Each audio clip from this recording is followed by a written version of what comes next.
Hi everyone, good evening. Good evening, ma'am. Good evening. Good evening, ma'am. Good evening. Good evening, ma'am. Hi, good evening. Good evening. Screen दिसतंय सर्वांना? हो ma'am. Good Good evening. Ma'am. सर्वांना good evening. बरं, वचन हा topic पाहायचा आज आपल्याला. वचन आणि काळ हे दोन टॉपिक आज होतील. Good evening, ma'am. Good evening.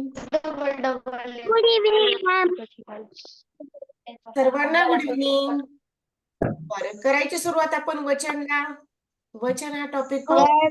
आज मराठीचे दोन टॉपिक पाहूया. थोडंसं जाऊयात महत्वाचे प्रश्न घेऊन आणि उद्यापासून आपण 2 दिवस इंग्लिशचे काही टॉपिक पाहूयात.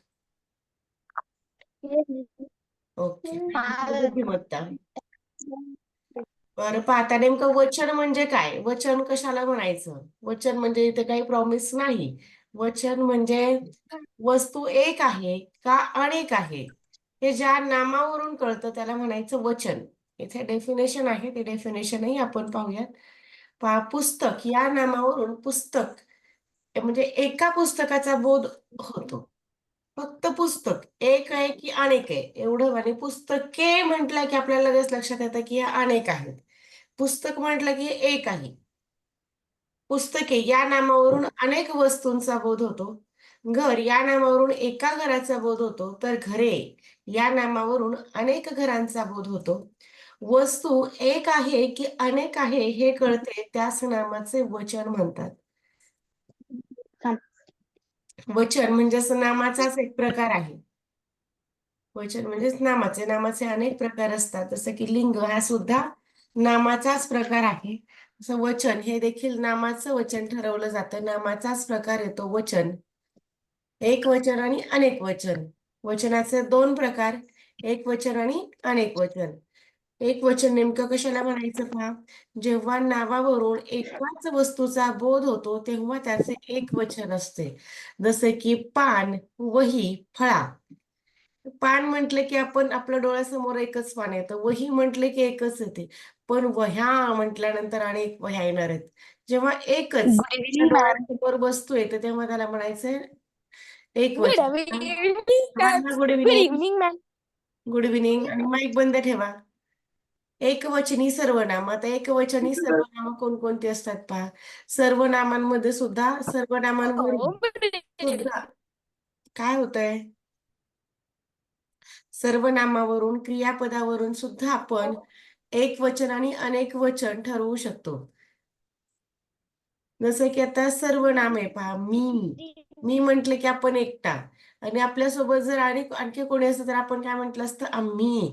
म्हणजे एकटा आहे आणि स्वतःसाठी आपण काय म्हणणार, मी हे सर्वनाम आपण वापरणार. तू एकटा आहे, हा बोला काय. तो मैं स्क्रीन दिसते का सर्वांना? तो, ती, ते, जो, हा, कोण ही सर्व सर्वनाम आहेत आणि सर्व सर्वनाम ही एकवचनी आहेत. व्हिडिओ ऑन ठेवा सर्वांनी. अनेक वचन पहा कशाला म्हणायचं नेमकं अनेक वचन, जेव्हा नामावरून अनेक वस्तूंचा बोध होतो तेव्हा त्याचे अनेक वचन असते. जसे की पाने, वह्या, फळे. अनेक वचनी सर्वनाम आम्ही, तुम्ही, ते, त्या, ती, जे, ह्या, त्या यासारखी ही जी सर्वनामं आहेत ते अनेक वचनी आहेत.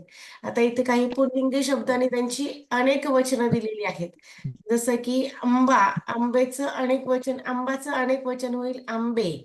कुत्रा, कुत्रे, ससा, ससे, मासा, मासे. मग या प्रकारे पुल्लिंग आणि स्त्रीलिंग म्हणजे लिंगावरून सुद्धा आपण एक की अनेक हे सुद्धा ठरवू शकतो. जसं की मळा, एक असेल तर मळा, अनेक असेल तर मळे. कोल्हा, कोल्हे. वाडा, वाडे. माळा, माळे. घोडा, घोडे. रस्ता, रस्ते. एक वचन आणि अनेक वचन. आणि हे सर्वच्या सर्व शब्द हे पुल्लिंगी होते. पुल्लिंगी का म्हटलं तर त्याच सर्वांच्या अगोदर, सर्वनामांच्या अगोदर जर एक वचन केलं तर आपण तो हे सर्वनाम ठेवतो. तो आंबा, तो कुत्रा, तो ससा, तो मासा, तो कावळा, तो बगळा, म्हणून यांना म्हणायची सर्व पुल्लिंगी नामं आहेत ही. एकवचनी व अनेकवचनी सारखीच रूपे असलेली काही पुल्लिंगी शब्द म्हणजे एक वचनामध्ये पण काही जे शब्द आहेत तर ते तुम्हाला सारखेच असणार आहेत आणि अनेक वचनामध्ये सुद्धा सारखेच आहेत. जसे की अकारांत पुल्लिंगी शब्द. अकारांत कशाला म्हणायचा? ज्याचा अंत या स्वराने होतो त्याला म्हणायचं अकारांत. ज्याचा आने होतो तो आकारांत, ईने झाला की इकारांत, ऊने झाला की उकारांत. जसा की दिवस, उच्चार काय आला शेवटी म्हणजे दिवस हा शब्द झाला अकारांत. मॅम शेवटचा उच्चार करायचा का हो, पहिल्यांदाचा? शेवट अंत म्हणजे शेवट. अकारांत. हा, अंत शेवटचा पाहिजे असतो. जसं की आता आपण एक दिवस आणि अनेक पण दिवसच. एक वार होतो आणि अनेकला काय आपण वारे म्हणत नाही. एक पण वार आणि अनेक पण वार. एक पण वीर आणि अनेक पण वीरच असतात. जसा की एक तीर आणि अनेक सुद्धा तीरच होतो. काही शब्दांचं वचन हे बदल होत नाही. मग आहे तेच वचन राहतं. अनेक वचनामध्ये पण तोच शब्द राहतो दोन्ही वचनामध्ये. एक वचनामध्ये पण तोच आणि अनेक वचनामध्ये पण तोच. जसं की पथ ते पाहता अचा उच्चार येतोय. आता इथं मार्ग मार्ग म्हणतो आपण अचा उच्चार आला शेवटी.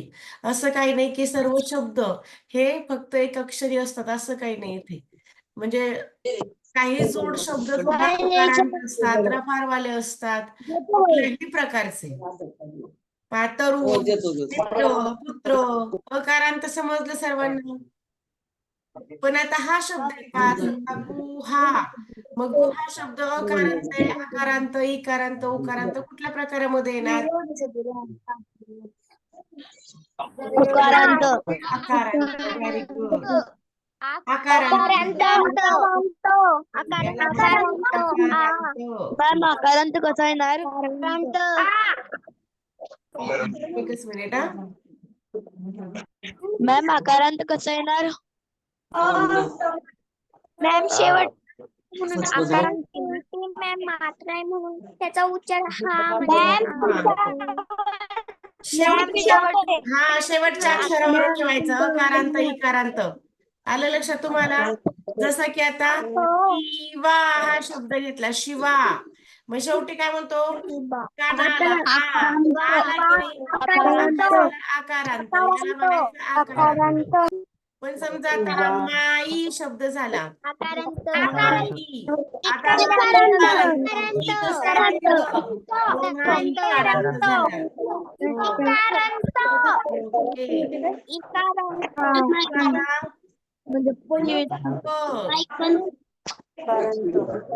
खूप हा शब्द ने शेवट झाला म्हणून तो अकारांत असं ठरवायचं असतं. अकारांत, इकारांत, उकारांत यानुसार ठरवायचं असतात.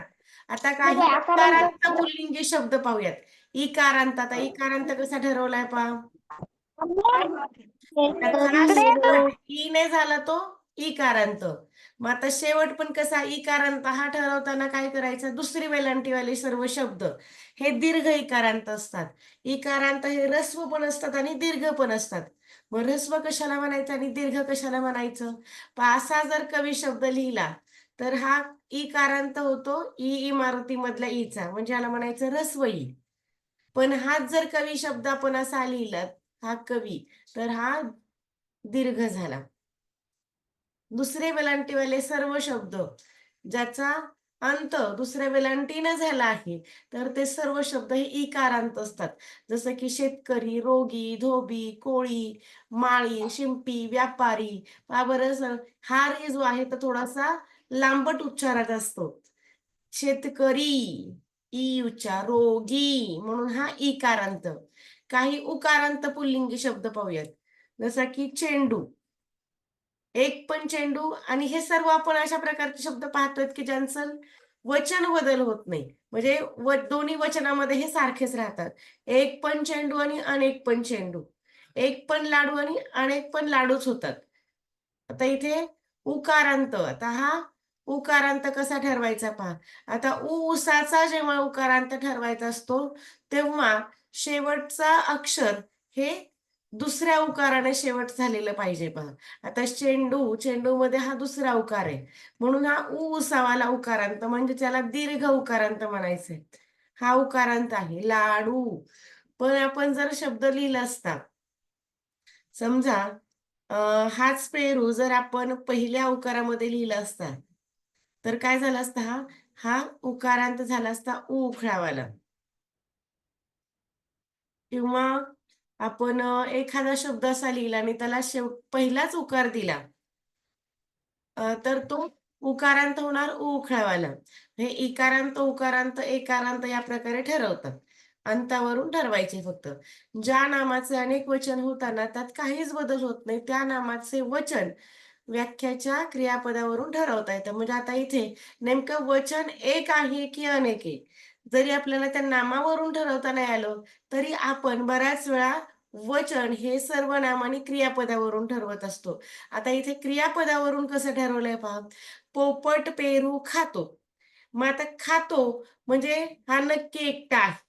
पण जर असं म्हटलं असतं, की पोपट पेरू खातात. खातात म्हणजे ते अनेक जण होते. यावरून खातो, खातात. तसं एक आहे की अनेक आहे हे आपण ठरवू शकतो. आता दुसरं आहे पोपटाने पेरू खाल्ले. मग आता पेरूचं वचन पोपट जर असतं आपल्याला नामामध्ये, पोपट अनेक असतं तर खातात म्हटलं असतं. पेरूचं इथं एकवचनी पेरू. आता पेरूसाठी जर म्हटलं तर खातो आणि पोपटाने जर एकच पोपट आहे आणि त्याने जर अनेक पेरू खाल्ले असतील, तर पेरूचं वचन पाहताना इथं आपण पोपटाने पेरू खाल्ले म्हणजे निश्चितपणे पेरू हे जास्तीचे होते. म्हणजे पोपट हे सुद्धा नाम आहे, पेरू हे सुद्धा नाम आहे. आपल्याला दोनही नामांचं वचन हे क्रियापदावरून ठरवता येतं.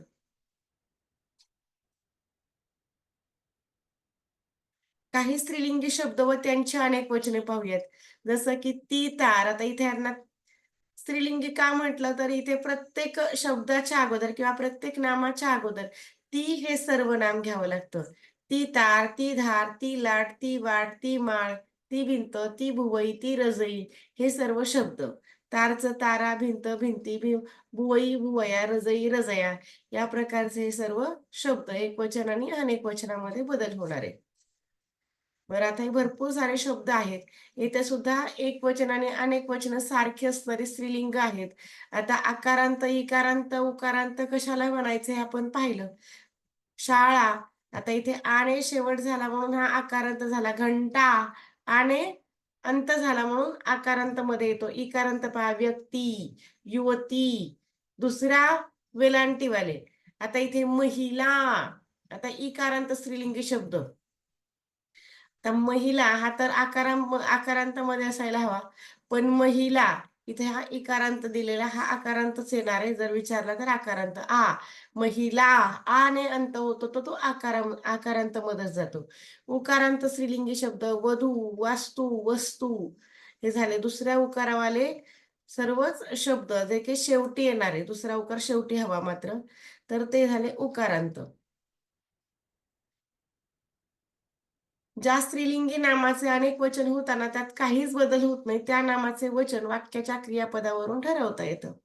जसं की आता आपण पेरू आणि पोपट या दोन नामांचं लिंग पाहिलं होतं. ते दोनही पुल्लिंगी नामं होती.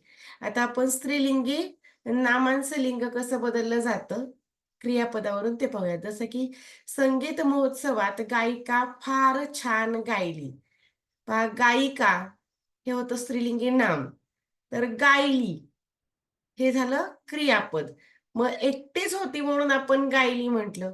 पण जर गायिका अनेक असत्या, तर आपण गायल्या म्हटलं असतं. इथे दिलंय गायल्या. गायलीचं अनेक वचन गायल्या. हे कशाचं? क्रियापदाचं वचन.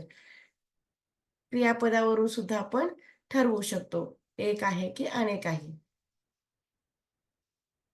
इथे लक्षात ठेवा मध्ये दिले, एखादे नाम वाक्यात न देता स्वतंत्र दिल्यास त्या नामाचे वचन ओळखताना एक वचन व अनेक वचन सारखेच होत असेल, अशा वेळी ते नाम उभयवचनी असते. आता उभयवचन आणि उभयलिंग, आता उभयलिंग पाहिलं होतं, कोणाकोणाला आठवतंय बरं उभयलिंग? ज्यांना उभयलिंग समजलं त्यांना उभयवचन पण समजणार. कशाला म्हणायचं उभयलिंग? मॅम स्त्री आणि पुरुष स्त्री व जातीचा पुरुष या दोन्ही शब्दांसाठी उभयवचन वापरतात. अगदी बरोबर. इंग्लिश शब्द वापरतात स्त्री त्याला आणि दोन्ही म्हणजे स्त्री आणि पुरुष दोघांसाठी पण आपण वापरू शकतो, अशी उभयलिंगी उभय म्हणतात. असतात. उभयलिंगी हा, किंवा नपुंसकलिंगी. हो.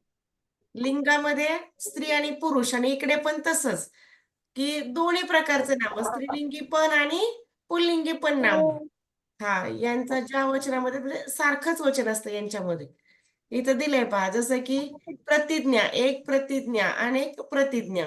प्रतिज्ञाचं एक वचन आणि अनेक वचन, प्रतिज्ञाचं प्रतिज्ञाच राहतं. जसं की देव, एक पण देव आणि अनेक पण देव. म्हणून प्रतिज्ञा व देव ही दोन्ही नाम दोन्ही वचनात सारखेच असल्यामुळे ते उभयवचनी आहेत.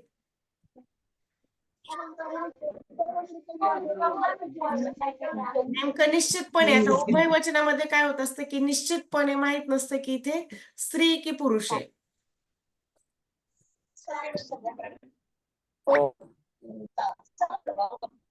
बरं, स्वाध्यायाला सुरुवात करूयात आपण. स्वाध्यायातले प्रत्येकी 2-2 प्रश्न घेऊयात आणि मग काळाकडे जाऊयात. काळेचे काही पाहूयात.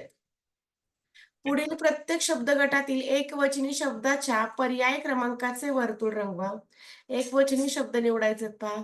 अडचणी, खेळणी, नाणी आणि बरणी. यामध्ये सुद्धा जर काही अडचण येत असेल तर तो विचारा. असं नाहीये की काही 2च प्रश्न विचारलेत म्हणजे तिसरा प्रश्न विचारायला तुम्हाला काही परमिशन नाही, असं होणार नाही. जिथे समजलं नाही तिथे नक्की विचारा. Option number 4, very good. आता निश्चितपणे सांगता येणार की बरणी हे एकच आहे. अडचण, अडचणी. आता पहा, खेळणी, एक पण खेळणी असते आणि अनेक पण खेळणी, म्हणजे खेळणी हा शब्द एक मध्ये पण आणि अनेक मध्ये पण येतो. आता नाणी, नाणे, नाणी, एक असेल तर नाणे आणि अनेक असेल तर नाणी होतं. बरणी, बरण्या, म्हणजे बरणी हे निश्चितपणे एक वचन आहे म्हणून बरणी. पुढचा प्रश्न, ओठ, भेट, देठ आणि काठ.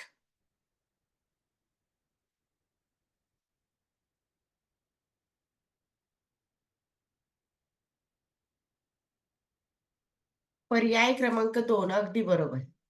भेट, भेटी, एक भेट आणि अनेक भेटी होतात, निश्चितपणे एक वचन. ओठ, एक असेल तरी ओठ, अनेक असेल तरी ओठ.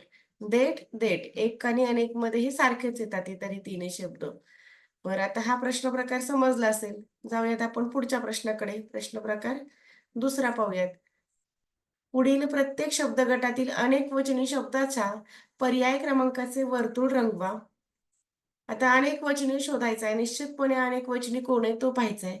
फळ, कळ, नळ आणि झळ.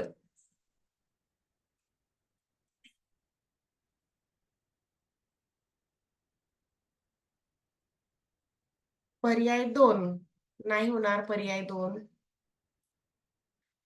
पर्याय 2 नाही. नळ. आता तो नळ म्हणजे हे झालं एक वचन. अनेक नळ आहे तर आपण त्याला ते नळ म्हणणार. ते नळ म्हणजे हे अनेक वचन झालं.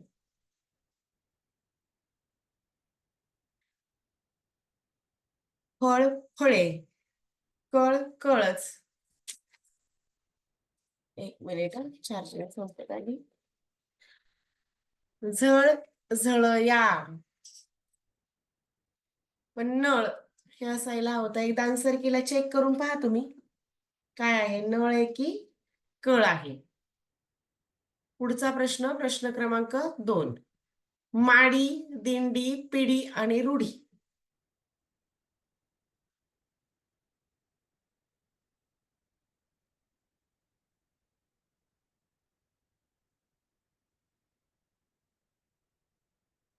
Option number 4, very good. Option 1, 4 2चं 4. ओके, 2चं 4 सर्वांचंच येते जवळजवळ. 2चं 4 अगदी बरोबर आहे.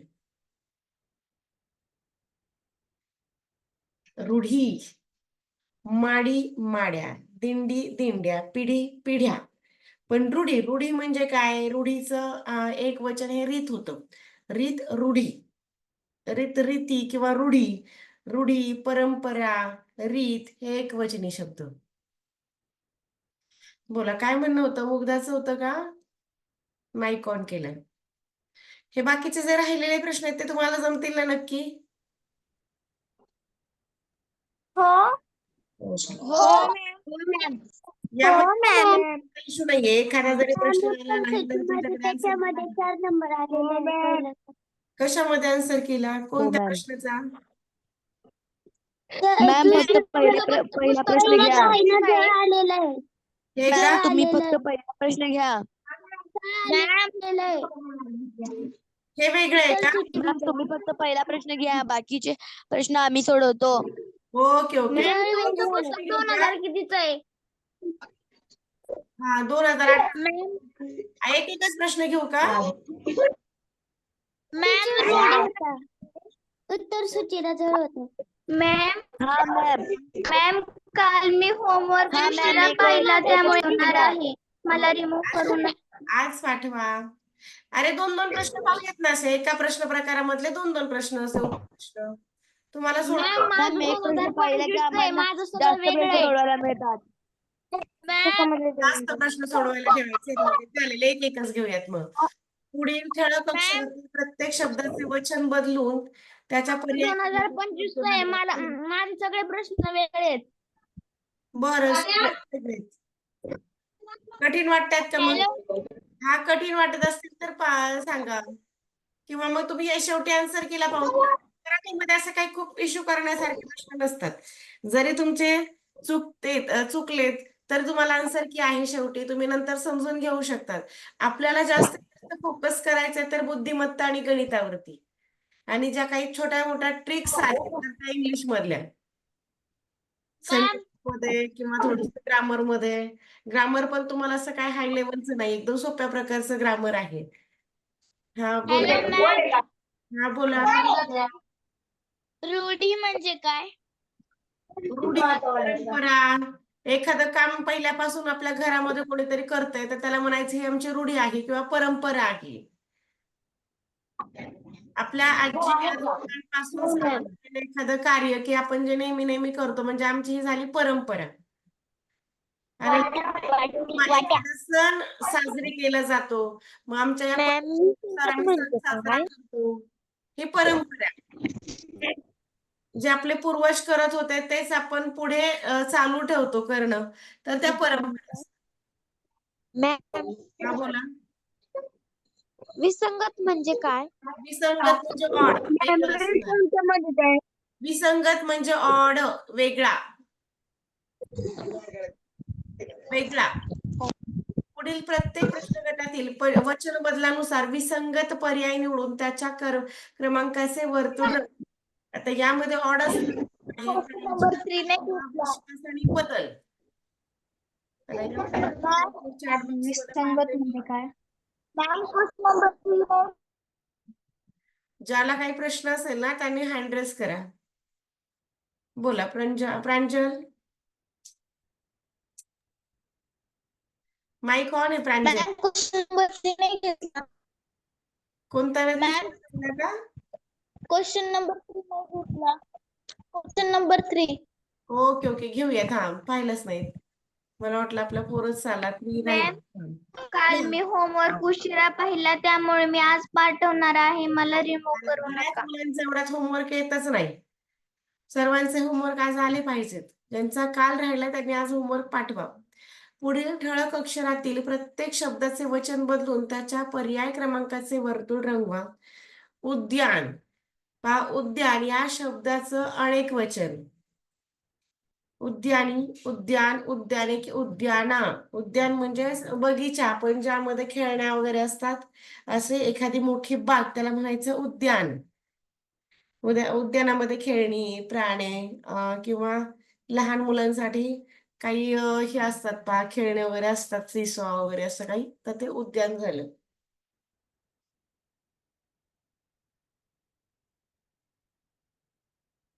ओके, ऑप्शन नंबर 3 उद्यान, उद्याने. आणखी एक पाहूयात, उपासक. उपासकचं काय होईल? उपासक, उपासके, उपासकी का उपास?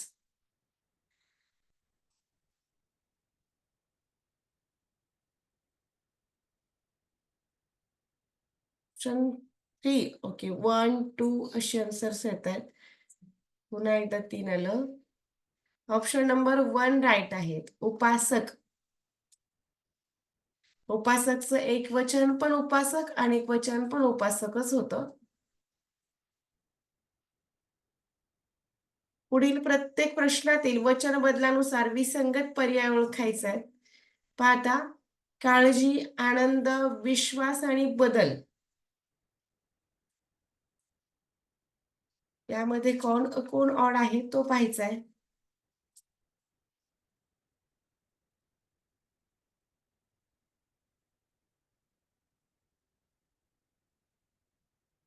पर्याय 4.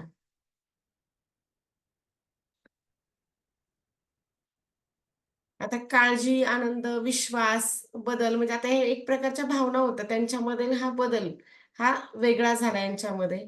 कचरा, गरजा, नजरा आणि मौजा.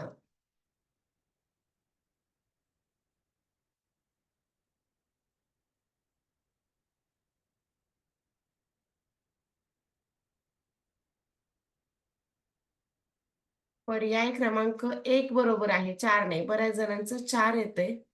कचरा. कचरा बरोबर आहे.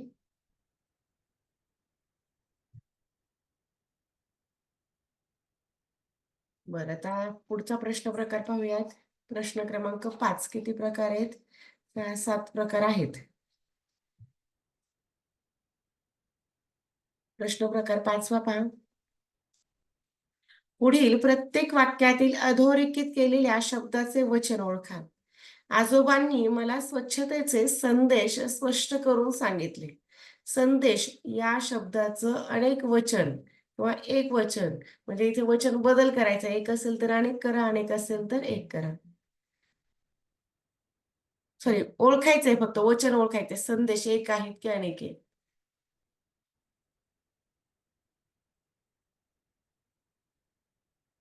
ऑप्शन नंबर 2 आन्सर मिळतंय. संदेश एक असेल तरी संदेश, अनेक असेल तरी संदेश. पण आता वाक्यानुसार आजोबांनी मला स्वच्छतेचे, स्वच्छतेचं आहे का?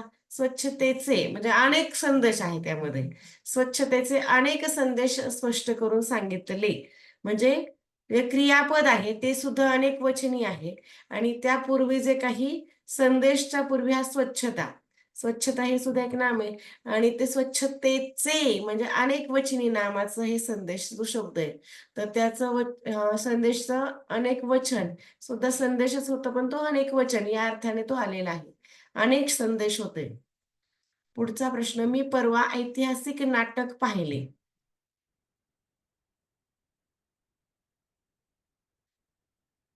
पर्याय 1 अगदी बरोबर आहे. मी परवा ऐतिहासिक नाटक पाहिले. मी हा एकटाच होता आणि नाटक पाहिले. नाटके, नाटकचं अनेक वचन नाटके होतं, पण एकच आहे नाटक, म्हणून तो एक वचन. आता पुढचा प्रकारातला एक प्रश्न घेऊयात. प्रश्न क्रमांक 6 यामधला पहिला प्रश्न. यामध्ये वचन बदलानुसार चुकीची जोडी असणारा पर्याय शोधायचा आहे. ग्रंथ, ग्रंथ, पोथी, पोथ्या, साल, साली, माहिती आणि माहित्या. यामध्ये वेगळं असं काय आहे?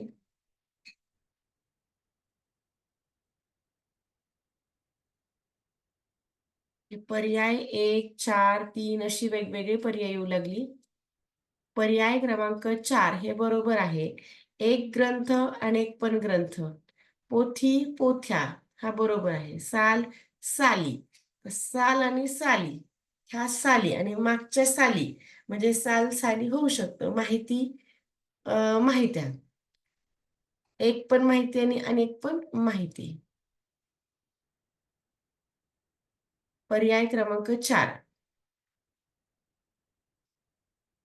मुखवटा मुखवटे, सूप सुपे, निरोप निरोपे, युग युगे.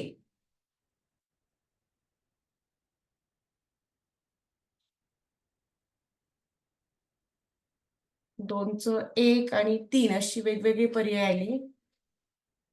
निरोप एक पण निरोप आणि अनेक पण निरोपच होतो, निरोपे होत नाही, हे चुकीचं आहे.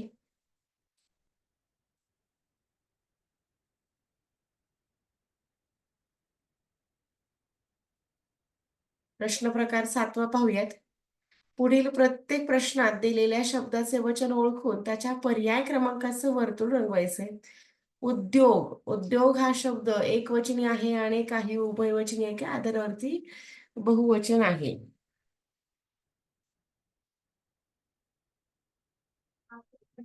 Option number 1, 3. तर असे 2 पर्याय मिळत आहेत. उद्योग, आता उद्योग नेमकं तो उद्योग का ती उद्योग का आपण दोघांही प्रकारामध्ये उद्योगाला घेऊ शकतो, म्हणजे हे झालं उभयवचन. ते दोघांमध्ये घेऊ शकतं की स्त्रीलिंग पण आणि पुल्लिंग पण, तर ते उभयवचन. लिंगावरून हे उभयवचन ठरवायचं. बंदूक, एक वचन, अनेक वचन, उभयवचन की आदरार्थी वचन. आपण सोडवलेले स्वाध्याय पुन्हा एकदा चेक करत चला. एखादा प्रश्न चुकीचा पण येऊ शकतो, माझ्याकडून चुकीचा जाऊ शकतो, तर तो मला पुन्हा सांगत चला की मॅडम हा चुकला होता. आजचे प्रश्न उद्याच्या ह्याच्यामध्ये सेशनमध्ये सांगितलं तरी चालतील, पण चेक करत चालायचं. आता प्रत्येक वेळी माझ्याकडे काय आन्सर की नसते, जर काही नवीनच प्रश्न असतील काय असेल तर तिथे मी ओपन करून ठेवत असते तुमच्यासाठी नेमकं, किंवा प्रश्नपत्रिका असेल कन्फर्म करण्यासाठी. तर हे नेहमीच आहे. बंदूक हे एक वचन आहे. बरं, वचन मधले सर्वच प्रश्न प्रकार संपले. काळ या प्रश्न प्रकाराला सुरुवात करायची आपण. काळ पाहायचा. हो. यामध्ये कोणाला काय अडचण? हो मॅम. जमत नाही नाही. सोपे आहेत, पण मराठीमध्ये होतं काय, मार्क्स आपले खूप कमी येतात. काढ घ्या. मराठी खूप गरजेचं आहे. मॅम तुमचा सराव तेवढा तुमचं मराठीचे मार्क्स वाढणार आहेत. मराठी आपण म्हणतो की खूप सोपं आहे, सोपं आहे, पण मराठीचे सोपे सोपे वाटणारे प्रश्न परीक्षेमध्ये खूप वेळा चुकतात. आणि हे चुकण्याचं कारण म्हणजे सराव कमी. सोपं म्हणून आपण विषय सोडून देतो आणि इतर विषयांकडेच पाहत जातो, पण यासाठी सराव खूप गरजेचा आहे. आणि हा सराव असा प्रश्न प्रकारांचा सराव वगैरे विद्यार्थ्यांनी स्वतः जास्तीत जास्त केला. बरं पहा, आता काळाचे 3 प्रकार असतात. काळ म्हणजेच वेळ, काळ म्हणजेच वेळ, टाइम, याला आपण म्हणतो काळ. काळ म्हणजे सध्या चालू आहे तो काळ, येणारा काळ आणि होऊन गेला तो काळ. मग आता येणाऱ्या काळाला नाव वेगळं आहे, सध्या चालू आहे त्या काळाला नाव वेगळं आहे, जो होऊन गेला होता कालचा दिवस किंवा अगदी 5 मिनिटापूर्वीचा जो काही वेळ होता, तर याला सुद्धा आता नाव बदललं. आता जो होऊन गेला होता, आता 5 मिनिटांपूर्वीचा जो काही वेळ होता, तर या वेळेलाच आपण काळ म्हणतो की नाही. मग या काळाला नाव काय बरं, जो होऊन गेलेला असतो. आता हे तुम्हाला सर्वांना झालेलं आहे. आता 1ली 2री पासून काळ शिकवला जातो. आता 1ली पासूनच मंथन आहे. त्या मंथनमुळे तर इकडे काळ किंवा ते लक्षवेध वगैरे अशा स्पर्धा परीक्षा आहेत. त्या स्पर्धा परीक्षांमुळे मॅम, होऊन गेलेल्या काळाला भूतकाळ म्हणतात. आता चालू आहे त्याला वर्तमान म्हणतात. आणि जो घडणार आहे त्याला भविष्य म्हणतात. अगदी बरोबर. त्याला वर्तमान काळ म्हणतात. आणि चालवल्या आता 5 मिनिटांपूर्वीचा किंवा 1 मिनिटांपूर्वीचा जरी आपण वेळ सांगितला किंवा ती केलेली एखादी गोष्ट सांगितली तरी ती गेली आता भूतकाळामध्ये. जे सध्या चालू आहे आपलं काम, तर ते आहे वर्तमान काळामध्ये, म्हणजेच प्रेझेंट टेन्समध्ये.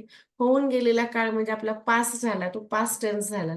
आणि येणारा जो काळ आहे याच्यानंतर अगदी 5 मिनिटाच्या वेळेनंतर सुद्धा जे काही घडणार आहे किंवा उद्या घडेल, परवा घडेल, तेरवा घडेल, असा हे जो घडणारा काळ आहे, तर याला म्हणायचं भविष्यकाळ, म्हणजेच फ्युचर टेन्स. असे काळाचे 3 प्रकार असतात. भूतकाळ, वर्तमान काळ आणि भविष्यकाळ. आता हे क्रियापद दिलेत पहा, म्हणजे वाक्य दिले त्या क्रियापदानुसार आपल्याला काय समजतं पहा.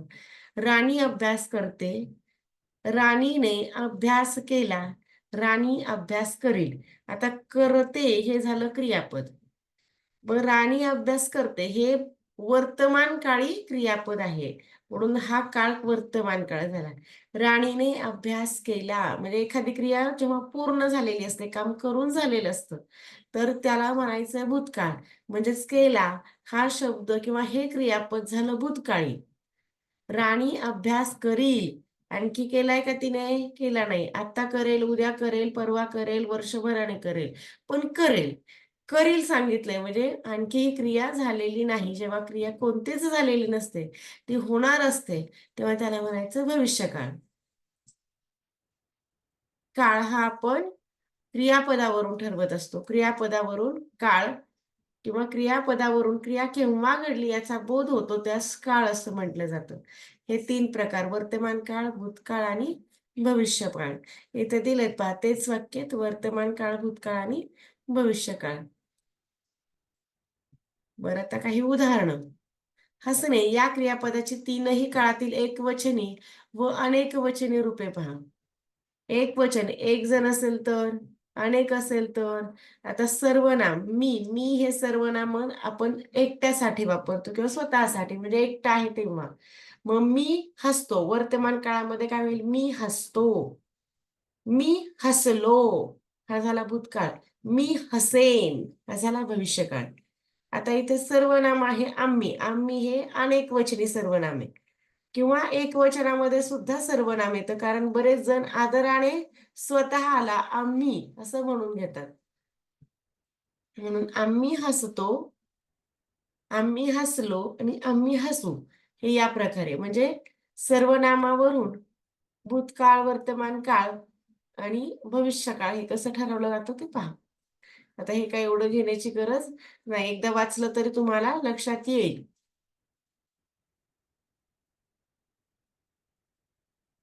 आपण जाऊया डायरेक्ट स्वाध्यायाकडे. सराव प्रश्न पहा.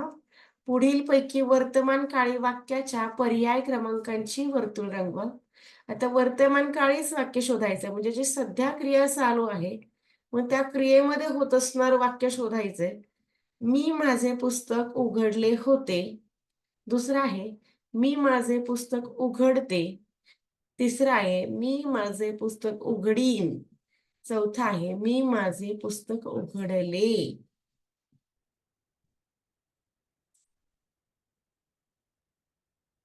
एकचं 4 म्हणणं आहे सर्वांचंच.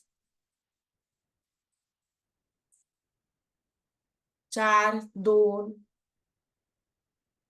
करते आहे मी माझे पुस्तक उघडते, म्हणजे सध्या काम चालू आहे इथे. उघडले, उघडले म्हणजे क्रिया होऊन गेली, हा भूतकाळ झाला. 2 आणि 4 येत होतं उत्तर. होते, होते म्हणजे भूतकाळी क्रियापद आहे, म्हणजे हा भूतकाळ आहे. उघडीन भविष्यकाळी झालं. उघडते, करते, आले असं जेव्हा क्रियापद येतात त्याला वर्तमान काळी क्रियापद म्हणायचं. वर्तमान काळामध्ये ते वाक्य होतं. दुसरा प्रश्न पहा यामधलाच. ताईने चित्र रेखाटले. ताई चित्र रेखाटत असेल. तिसरा आहे ताई चित्र रेखाटेल आणि चौथा आहे ताई चित्र रेखाटते. शेवटचा 1 मिनिट राहिलाय, तर बरेचसे प्रश्न प्रकार आहेत. एखाद दोन प्रकार आता पाहूयात आणि उरलेले उद्या घेऊयात. मध्येच लिंक थांबेल, त्यानंतर लगेचच आपले इंग्लिशचे टॉपिक सुरू होतील. सर्वांचा पर्याय येतोय, पर्याय क्रमांक 4. ताई चित्र रेखाटते म्हणजे सध्या कार्य चालू आहे, म्हणजे हा वर्तमान काळ आहे. पर्याय क्रमांक 4. आता दुसरा प्रश्न प्रकार. आता दुसऱ्यामध्ये घेतानाच मध्येच लिंक थांबेल. मला वाटतं आपणही थांबावं, एखादा प्रश्न वाचूपर्यंत संपणार आहे आता लिंक. बरं, काळ हा टॉपिक तुम्हाला व्यवस्थित सर्वांना सोडवता येईल? अतिशय सोपा. लिंक परत हो मॅम. नाही करायची. उद्या घेऊयात, राहिलेले प्रश्न उद्या घेऊयात. मॅम होमवर्क क्लास नंतर लगेच पाठवा. पुन्हा उशिरा पाहिल्यामुळे लिहिता येत नाही. लगेच पाठवा.